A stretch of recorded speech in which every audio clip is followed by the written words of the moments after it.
And welcome to Kampai Kitchen, or welcome back. Do I welcome or welcome back? Welcome back as always to Kampai Kitchen.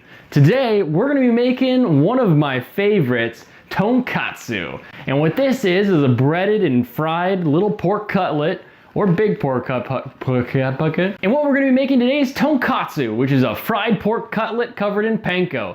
It's delicious, and we're going to pair it with a nice little cabbage side salad. It's usually considered a washoku, or a Japanese style cuisine, even though it has a lot of the traits of a yoshoku, or a Western style cuisine in Japan. And the difference there usually boils down to would you serve it with ketchup and is it fried? However, because a lot of the times katsu is served with katsu sauce and with a bed of rice, it's usually considered a more Japanese traditional food than it is a Western influence food. But we'll let you be the judge of that. And as such, we're actually going to step away from the Japanese traditional drinks we usually have, and we're actually going to have a local beer, Chainline Higgy or Haze, in their new crowler size. It's bigger for us big boys. He's a big boy. Oh boy, he's thick. He's a thick boy. Oh yeah. Damn. Damn, boy. Damn, boy, he's thick. Boy, that's a thick ass boy. Damn. Kampai.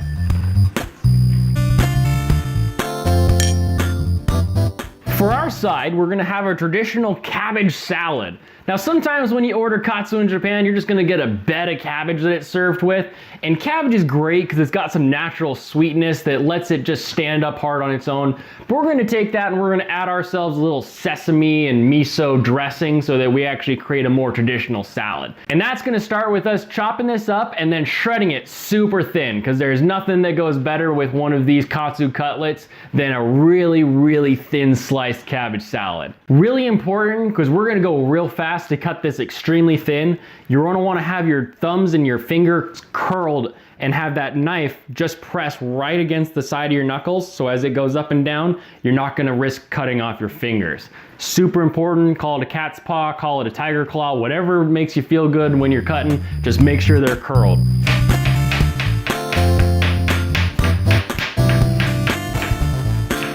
Remember to cling wrap your cabbage very tight so that it lasts as long as possible if you aren't going to eat it anytime soon. Also, while we're over here, we're going to chop up some green onions, probably just 2 of these stalks, and some these baby carrots. They're going to make a nice little topping to go with our cabbage salad. Give it a little bit different tongue feel as you're eating it. Are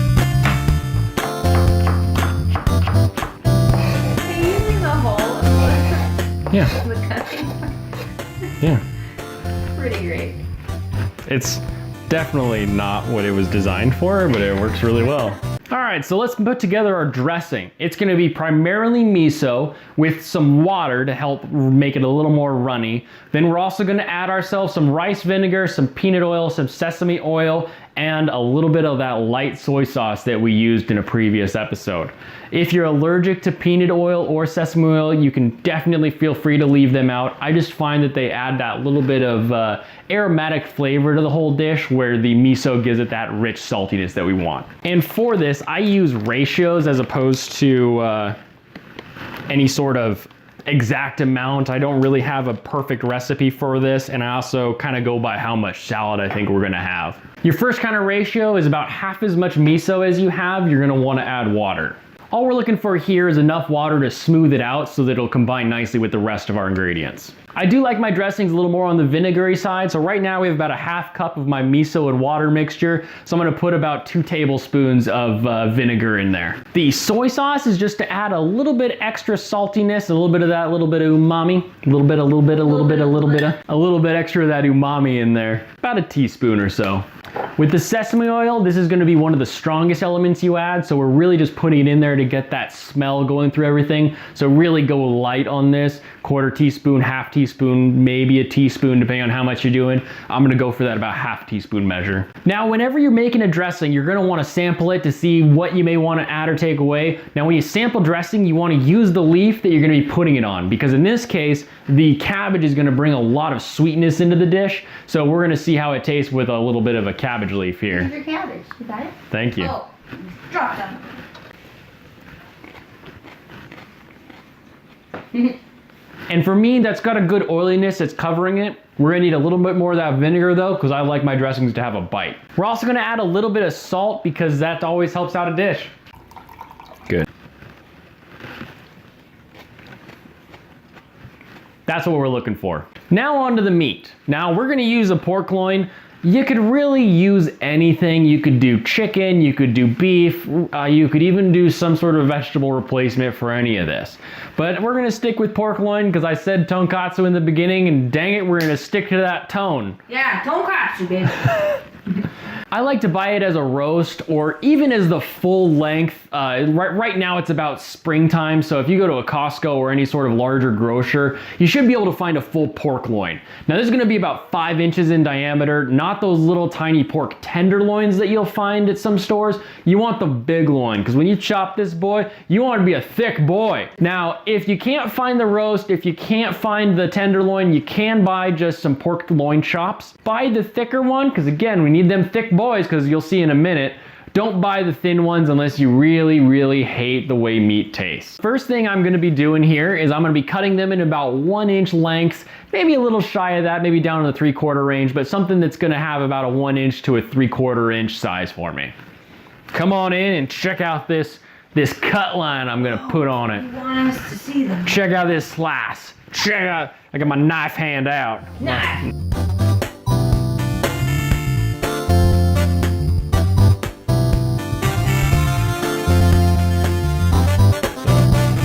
So you can see it's about the length of my first knuckle. That's about what we want when it comes to our meat thickness. Thick. We're just gonna make 5 cutlets today, so I'm gonna take the rest of this, throw it in a oh. You smacking them. You can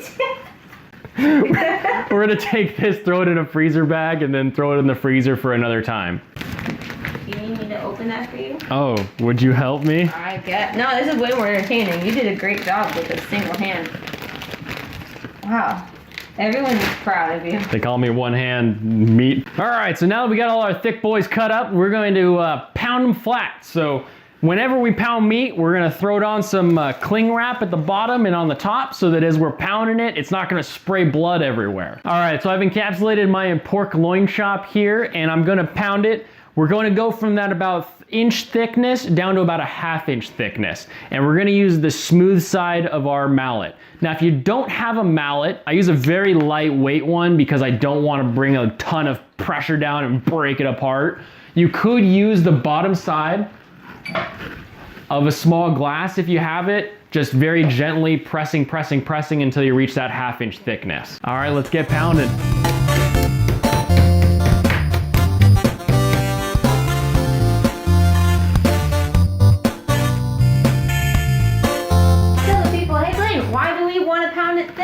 We want to pound it thinner so it'll cook faster while we're frying it, because you do not want to have something that you're going to have to leave in oil for a long time. Because if you leave something in oil for a long time so that it cooks all the way through, the outside is going to start sucking up the oil and your final dish is going to be kind of a greasy grossness to it, as opposed to we want a light and flaky fry batter to it. Plate slap. Meat slap. All right, so now we got our plate of pounded meat. And that's important because when you take a piece of meat and you pound it thinner, you're gonna break down a lot of the proteins physically, and it's gonna help it cook and be more tender on the back end.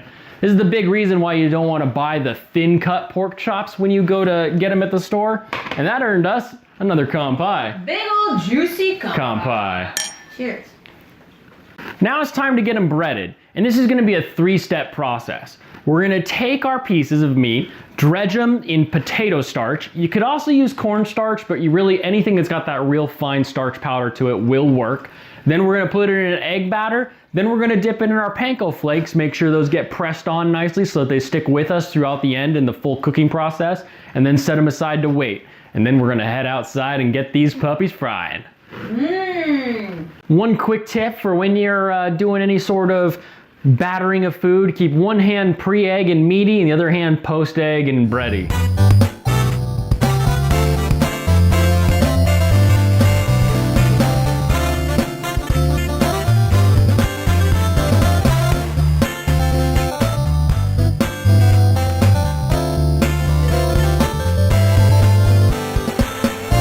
You really want to press it into the breadcrumbs so that they really are going to stay on and stick with us.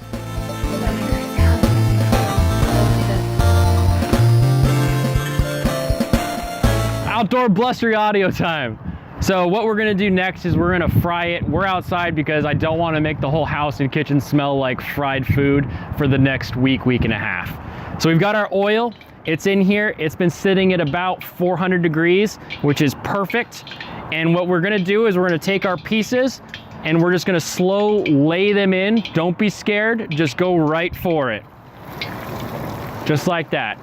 Let it sit on this side for about a minute, 2 minutes, and then we're gonna flip it over. Then we're gonna pull it out with a nice sieve so we don't get any too much oil in there.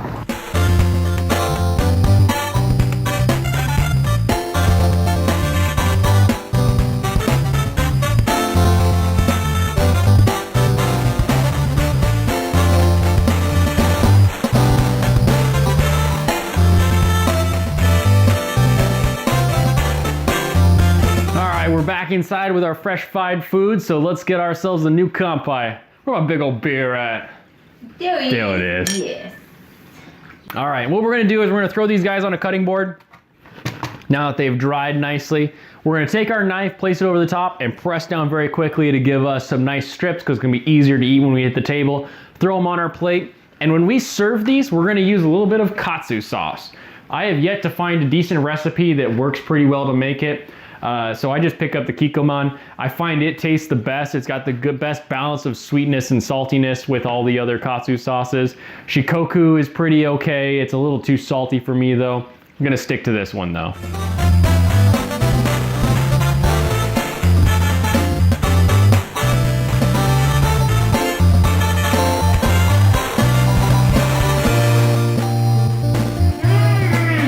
And that's how you make tonkatsu, with a nice side salad and some rice.